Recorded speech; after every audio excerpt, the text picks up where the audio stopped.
Jamar Chase signing a 4-year, $161 million deal. Yes, you heard that right. Making him the highest non-paid quarterback in NFL history. I was shocked at the bank. I don't want to say I was shocked. I was just, I was a little taken back because I feel like I eat my crow, the Bengals front office. Like, I think it's still a joke because you could have paid him a lot earlier. You could have paid T a lot earlier. You probably was still one ahead of Jesse Bates. You paid T for 115. What are you going to do with your defense? Like, now you sit here and you go, are we just going to go to the draft? Like, you're paying, I think they're paying Burrow, T, and Jamar. I think it's a combined, was it $500 million for 3 players or $450 million for 3 players? Something like that, yeah. Because Burrow's like $260 plus T is $115. That's like 3 something there. Plus another Jamar. Yeah, they're paying like $450 for 3 players. That's absurd. Now I understand this is what you want to do. You wanted to keep your core together, and T took less money.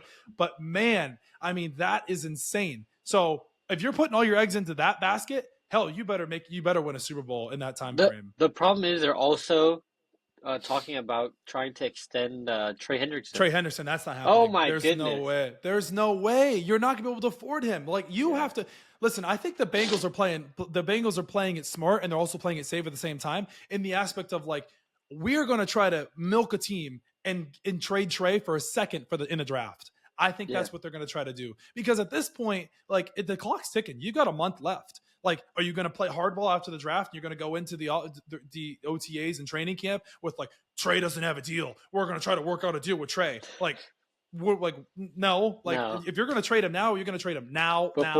Or during the draft, when you see one of your players sliding. Yeah. Yep, somebody, because I think he's worth a second. Like, I mean, he's one of the best pass rushers in the NFL. Like, he's borderline right there. So, my question for the Jamar Chase signing, right? Yep. He topped his former college teammate Justin Jefferson by $5 million.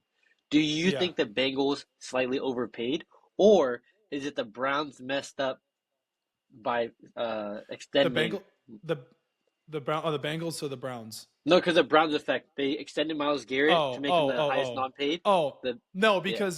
Do I think he's overpaid? No, because the salary cap. And that's why I go back to it with these situations.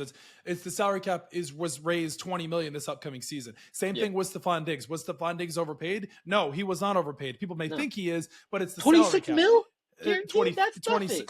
26 guaranteed. That's not like it was like 70 or 80 or 60. Like, no, but sticking here on Jamar Chase, no, I don't think he's overpaid, because him and Justin Jefferson are 1A, 1B. It's like Mahomes and Josh Allen. It's like, or Burrow, like those 3 quarterbacks right there. It's like they're all worth, those quarterbacks are worth anything they want. Like, they're the only reason why you'll get to a Super Bowl, or get close to a Super Bowl, or win an MVP. So no, I don't think Jamar was overpaid. I understand the market is totally different now. You could say, like, you're paying that much for a receiver, but you weren't going to lose him. Like, you got to make Joe Burrow happy, because if you don't make Burrow happy, his ass is leaving. His ass is gone. I think, though, what I really do is I think Joe Burrow put a lot of pressure on the Bengals front office when he went out in the media and he was like this. Talking and he about was the saying Eagles. two months prior, and he said, we have to pay our guys. We have to get this done. But you're like, as much as you don't want to pay those guys that much money, you don't want to pay 2 receivers that much, you kind of have to.